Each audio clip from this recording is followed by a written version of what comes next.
Hey guys, welcome back to our second week of Ayurvedic chat here at Serene Squirrel.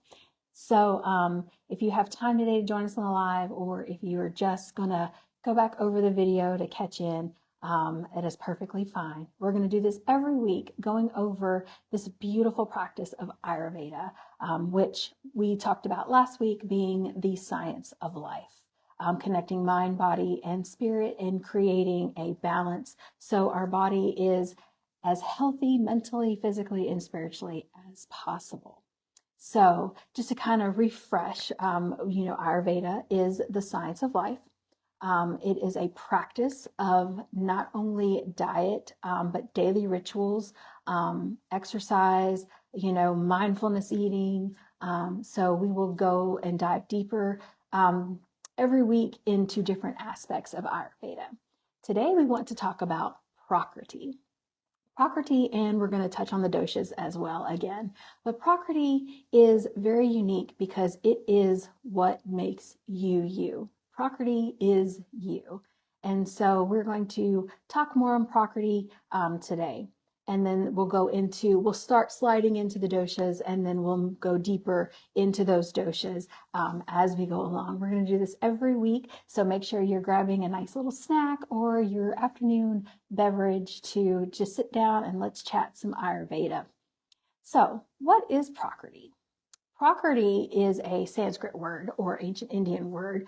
You'll hear a lot of these words in Ayurveda and in yoga. So, if you are practicing either one of those practices, you'll hear a lot of Sanskrit words that are translated. And so, Prakriti translated from Sanskrit just simply means nature.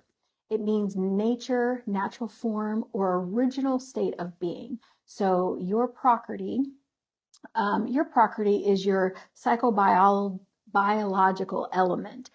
So when the universe and God was thinking you up and you were conceived, that nature, that natural part of you, that physical form that is forming, every cell, every tissue, every organ, everything that's forming naturally is your Prakriti. It is your natural state of being when you are conceived.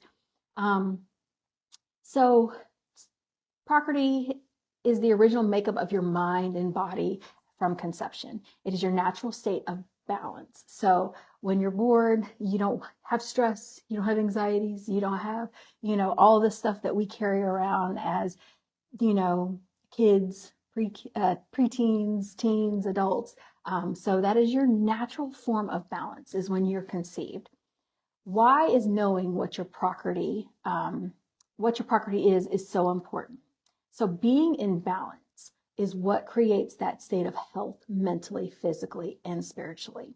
It is a peaceful functioning of a harmonious life. So knowing your Prakriti, knowing your natural state of being is very, very important. And so how do you find out what your Prakriti is? What is your natural state of being? How do you find that out? So, like we talked about last time, we talked about the doshas, and the doshas being comprised of the five elements. So the doshas, so your Prakriti is created and made from these doshas, and also gunas, but we won't dive deep into the gunas. We're really going to stick strictly into the doshas. And the doshas are a mix of the five elements. And these are Vata, Pitta, and Kapha. So you will find that you will have all five elements in the body in any form, fashion, in every cell, every tissue, every organ.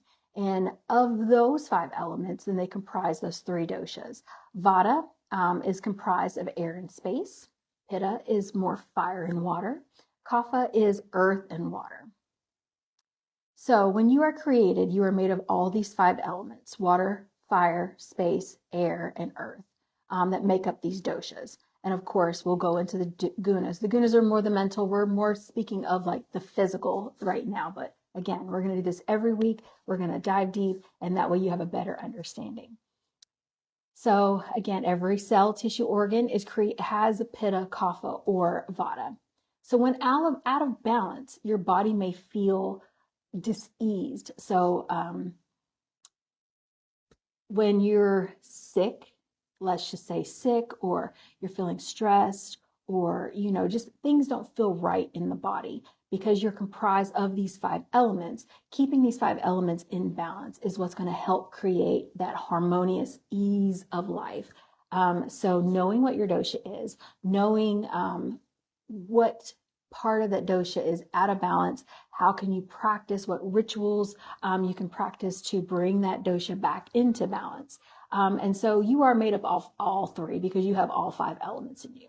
But you're going to have a primary dosha, you're going to have a secondary dosha, and you'll have you'll have elements of the 3rd dosha.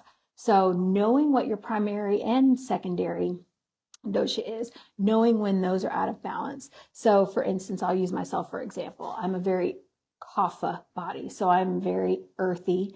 I'm very earthy, so sometimes I can get stuck. So when I'm out of balance mentally and physically, sometimes I'll feel stuck. I'll feel stuck in like my health. I'll feel stuck just mentally. I'll just feel a little lethargic, fatigue, a little lazy. And so those are attributes of a kapha dosha out of balance. So a vata who's air and space, for a vata being out of balance, you may have like a tendency of maybe like feeling bloaty when you eat the wrong foods, or you may feel like your skin really, really dry, or constantly thirsty because you're air. So dryness is an out of balance vata aspect. Pitta, because it's fire and water, a lot of times you may burn yourself out if you don't find the balance of rest and movement.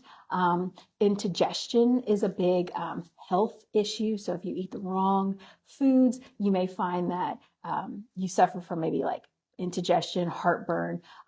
So knowing what your primary, secondary, and least amount of dosha is, so you know where you need to balance. And as we continue with these chats, we will dive deeper into each one. And then how those are comprised, and then daily rituals, just different things that you can do to kind of balance all of that out.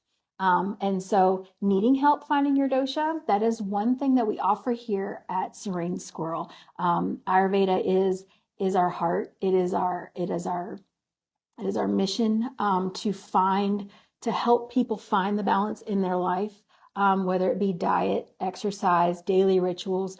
So we do offer full consultations where we'll take you through a survey or a test. I hate to say test. Survey sounds so much better and easier, but you'll take a survey comprised of personal you questions, and you'll determine what fits you the best. We'll find out what your primary, secondary dosha is, and then we can send you home. You can do your own research from there, or we are more than willing to sit down with you and create those daily rituals, create those diets and recipes and whatever it is you need. So those are services that we do offer here at Serene Squirrel. So as you're growing more interested in Ayurveda and you're learning more and you're wanting to know more of your Prakriti, that is something that you may just message us or give us a call, set up a consultation. We can definitely find all that information out for you and help you and guide you on your way to a very balanced you, a very balanced Prakriti. So next week, we will talk more on the doshas since we're moving into kapha season. Kapha season is that earth and water. And so we're moving into wet, damp, just heavy season. So that is very much, we're probably all feeling that right now, especially with all the rain and snow. Things will begin to start to bloom. So that's something that we're moving into. So next week we will definitely move into kapha dosha. We'll talk about the attributes of the kapha dosha. We'll talk about like being in balance as a kapha, being out of balance as a kapha, and maybe we'll talk about some quick tips and tricks to help balance that out, whether it be through food, whether it be through a daily ritual, or just an exercise. So Hit us back next Sunday at 2 o'clock. Grab your favorite afternoon beverage and join me, Michelle, here at Serene Squirrel as we chat about Ayurveda. Thank you so much for joining me this afternoon.